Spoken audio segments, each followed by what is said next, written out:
সাবজয়ী ফুটবলারদের সংবর্ধনা, ফেডারেশনগুলোকে সাবলীল করার ঘোষণা ক্রীড়া প্রতিমন্ত্রীর। মালদ্বীপে ভারতকে হারিয়ে সাফ অনূর্ধ্ব-20 চ্যাম্পিয়নশিপে শিরোপা জেতা বাংলাদেশ যুব ফুটবল দলকে সংবর্ধনা ও আর্থিক পুরস্কার দিয়েছে সরকার। জাতীয় ক্রীড়া পরিষদে অডিটোরিয়ামে আয়োজিত এক অনুষ্ঠানে বিজয়ী দলের খেলোয়াড় ও কর্মকর্তাদের হাতে নগদ 1 লক্ষ টাকা আর্থিক পুরস্কার এবং ক্রীড়া কার্ড তুলে দেন যুব ও ক্রীড়া প্রতিমন্ত্রী আমিনুল হক। দেশের ক্রীড়া ফেডারেশনগুলোকে শক্তিশালী ও সাবলীল করার বিষয়ে প্রতিমন্ত্রী জানান, প্রধানমন্ত্রী তাকে এ বিষয়ে প্রয়োজনীয় নির্দেশনা প্রদান করেছেন। ফেডারেশনগুলোতে যাতে আর্থিক সংকটে না পড়ে এবং দেশের বাইরে আন্তর্জাতিক পর্যায়ে অংশগ্রহণের সময় স্বাচ্ছন্দ্যে চলতে পারে, সেজন্য একটি টেকসই কর্পোরেট সিস্টেম চালুর উদ্যোগ নেওয়া হচ্ছে। আমিনুল হক উল্লেখ করে যে তিনি ইতিমধ্যে বিভিন্ন আর্থিক প্রতিষ্ঠান, ব্যাংক এবং বড় বড় কর্পোরেট হাউজের কর্ণধারদের সাথে ব্যক্তিগতভাবে আলোচনা করেছেন। তারা এই উদ্যোগে বেশ ইতিবাচক সাড়া দিয়েছেন। নিজের খেলোয়াড়ি জীবনের অভিজ্ঞতার কথা টেনে তিনি বলেন, অতীতে আর্থিক অনুদানের জন্য ফেডারেশন ও ক্লাব কর্মকর্তাদের যেভাবে মানুষের দ্বারে দ্বারে ঘুরতে হয়েছে, সেই পরিস্থিতির অবসান ঘটিয়ে সব ফেডারেশনকে নিয়মের মধ্যে এনে শক্তিশালী করাই সরকারের বর্তমান লক্ষ্য। এ সময় উপস্থিত ছিলেন যুব ও ক্রীড়া মন্ত্রণালয়ের সচিব মাহবুবুল উল আলম, ওয়ার্ল্ড আর্চারি এশিয়ার সভাপতি কাজী রাজীব উদ্দিন আহমেদ চপল, বিসিবির পরিচালক নাজমুল আবেদিন ফাহিম সহ মন্ত্রণালয়ের ঊর্ধ্বতন কর্মকর্তারা।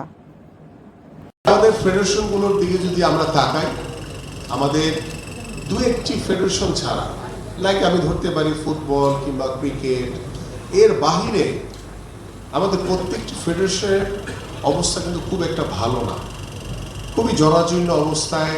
আমাদের চপল ভাই বলে গেছেন যে আমরা যখন খেলেছি তখন দেখেছি যে আমাদের অফিসিয়ালরা বা সংগঠক যারা রয়েছে তারা ঘরের তার ওয়াইফের গয়না বিক্রি করেও খেলোয়াড়দের পেমেন্ট করেছে। এরকম সংগঠকও আমরা দেখেছি, তার নিজের গাড়ি বিক্রি করে খেলোয়াড়দেরকে পেমেন্ট করেছে। এই মানুষগুলো কিন্তু বাংলাদেশের জন্য গর্বের একটি জায়গা। আমরা তাদের প্রতি সম্মান জানাই, তাদের প্রতি, কারণ আমি একটি কথা বিশ্বাস করি, আমরা যখন গুণীদেরকে সম্মান করব তখন সেই দেশে আরো অনেক গুণী জন্ম নেবে এবং সেই গুণীদেরকে আমরা সবসময় সম্মানিত করতে চাই। এবং আজকে আপনারা যারা সামনে বসে আছেন, মঞ্চে যারা বসে আছেন, তারা বাংলাদেশের আপনারা সবাই গুণী ব্যক্তিত্ব। আমরা আপনাদের, আমার পক্ষ থেকে, আমাদের সরকারের পক্ষ থেকে সবসময় আপনাদের পাশে রয়েছি, আপনাদের পাশে থাকবো ইনশাআল্লাহ। আমি ফেডারেশনগুলোর কথা যেভাবে বলছিলাম যে আমরা চাই, ইতিমধ্যে মাননীয় প্রধানমন্ত্রী আমাকে বেশ কিছু বিষয় নিয়ে নির্দেশনা দিয়েছেন। আমরা চাই যে আমাদের ফেডারেশনগুলোকে স্বাবলম্বী করতে।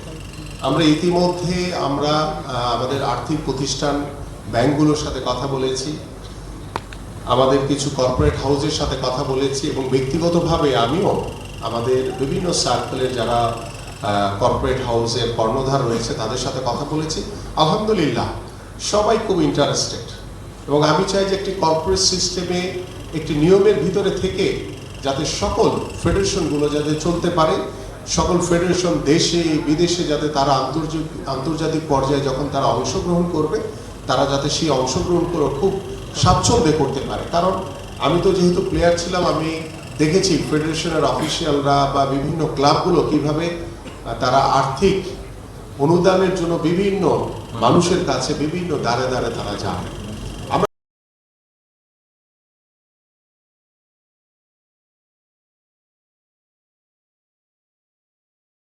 Arpa news desk, channel M1, Dhaka.